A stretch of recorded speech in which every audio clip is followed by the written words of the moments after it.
I had a candidate called Tim, and he sent over 200 applications. He was a Vietnamese international student at Strathclyde University, which was a non-target university, no investment banking connections at all, and out of those 200 applications, he got 2 interviews. That's 2. And 0 offers. Now, everybody around him was telling him the same thing. Just keep applying, use the job boards, cast a wider net, send more applications. And that sounds all logical, right? It sounds good. But there's a problem. The reason Tim wasn't getting hired had nothing to do with how many applications he was sending. It's because 75% of the jobs he should have been going after were never even posted on job boards he was using. So keep watching, because I'm going to show you exactly where those hidden jobs are, how to access them, and the 3-step system that took Tim from 0 offers to an analyst role at JP Morgan. And by the end of this video, you're going to know exactly what to change about your job search and getting started today. Now, I've coached hundreds of candidates through this exact process. I've built recruitment software, ATS systems, and I've surveyed over 500 recruiters to understand what actually makes them say yes. And the data just completely changed how I think about the job market.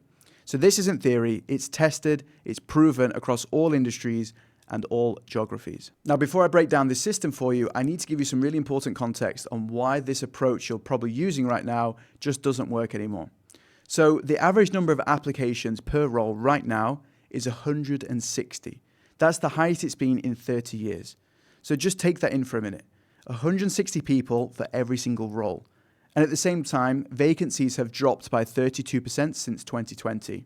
So you've got more candidates fighting over fewer jobs, and everybody's using the exact same strategy. You go on LinkedIn, you go on Indeed, you filter by your location and a job title, send your CV, and just hope for the best. And here's what makes it even worse. About that 32% of the job posts on sites like LinkedIn and Indeed aren't real. They're kept up by recruiters to build their candidate pipeline. So you could be sending an entire afternoon on an application for a job that doesn't even exist. And then you've got credential inflation. So back in the 1970s, about 8% of people went to university.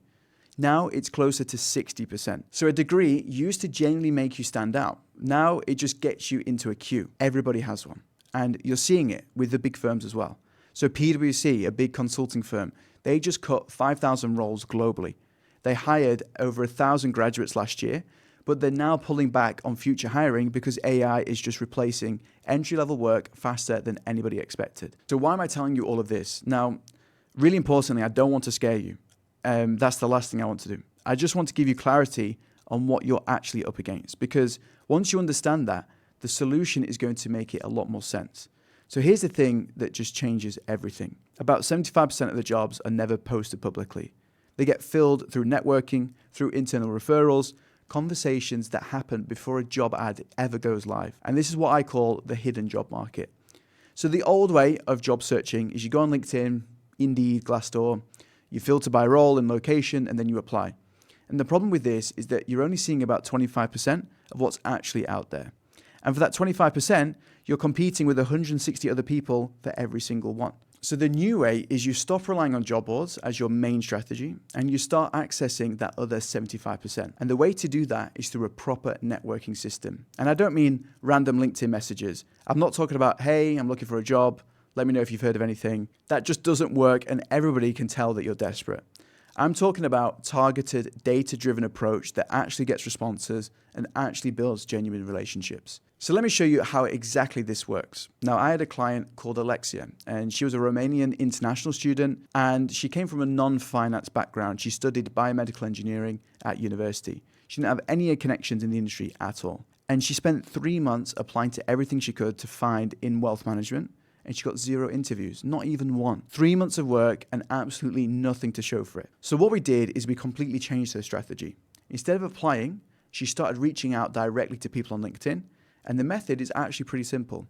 So you use the alumni filters on LinkedIn to find people who went to your university and are now working in the industry that you want to be in. And you send them a short message. You're not asking for a job. You're not asking for them to look at your CV, any favors, none of that. You're asking for a conversation. Something about how you noticed that you both went to the same place at university. You're interested in getting into the same field, and you'd love to hear about their experience. And Alexia had a 22% reply rate with that approach. She had 6 coffee chats, and 2 of those turned into actual interviews, and one of them was an offer. a client manager role at a wealth management firm in central London. And she completely bypassed the application process. One networking conversation led directly to an interview. And the reason why all of this works is because employers don't hire strangers. They hire familiarity. When someone already knows your name, when they already had a conversation with you, when someone internally says, oh, I met this person, I think they'd be a really good, you just skip the entire screening process. And you go from being a name in a pile to being a warm introduction.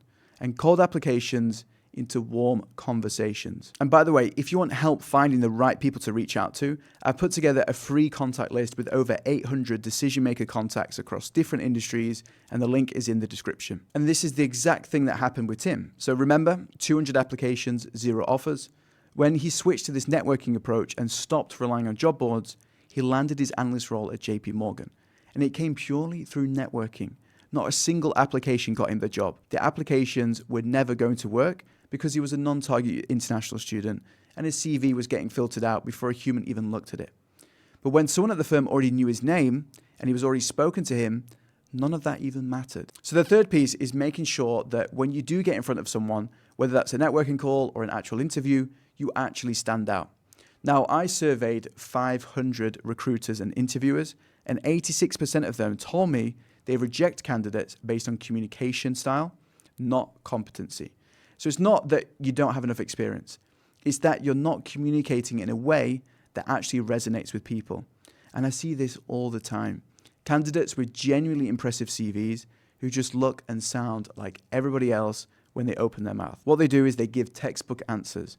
They recite their experience like a shopping list.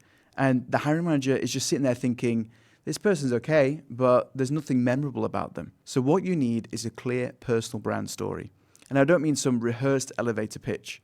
I mean a genuine story about who you are, why you care about this field, and what you're actually going to bring to the table. So I had a candidate called Vimbai, and she was made redundant with just 60 days to find a new sponsored role, or she'd have to leave the UK. And before we worked together, she experienced working across multiple different industries without any clear positioning. So she said herself that she'd done a lot of things in a lot of different places, but she wasn't clear on what that next role should actually look like. So what she did was she took that cross-industry experience and turned it into a strength. And we built a personal brand story that connected all of the dots and gave her a clear direction. And within that 60-day window, she landed an internal audit role at a financial services firm. And she actually got the offer before her visa letter then even arrived from the Home Office. And that's the massive difference with personal branding makes. You go from being a background noise in a pile of identical applications to being someone with a clear story that actually sticks. Now, here's the thing. When you combine all three of these things, the proper networking system, a strong personal brand, and the ability to communicate as a colleague rather than just another candidate, that's when you start stacking those interviews. And I've tested this across hundreds of candidates, and on average, it increases your interview rate by 32%. That's not a small change, that's a massive difference. And that's the difference between hearing nothing back at all and having multiple conversations happening at the same time. So if you're stuck sending off applications and hearing nothing back, I'd really encourage you to take a step back and look at your whole strategy. Because your job search isn't a volume game, it's a strategy game. Stop firing off applications, build the story first, then the network, then the conversations will happen. And if you want the full system, everything is inside the offer accelerator. It's the same system that Tim used to land his analyst role at JP Morgan, the same system Alexia used to go from 0 interviews to a client manager role in London, and the same system Vimbai used to land her visa-sponsored job in under 60 days. The link is in the description if you want to check it out.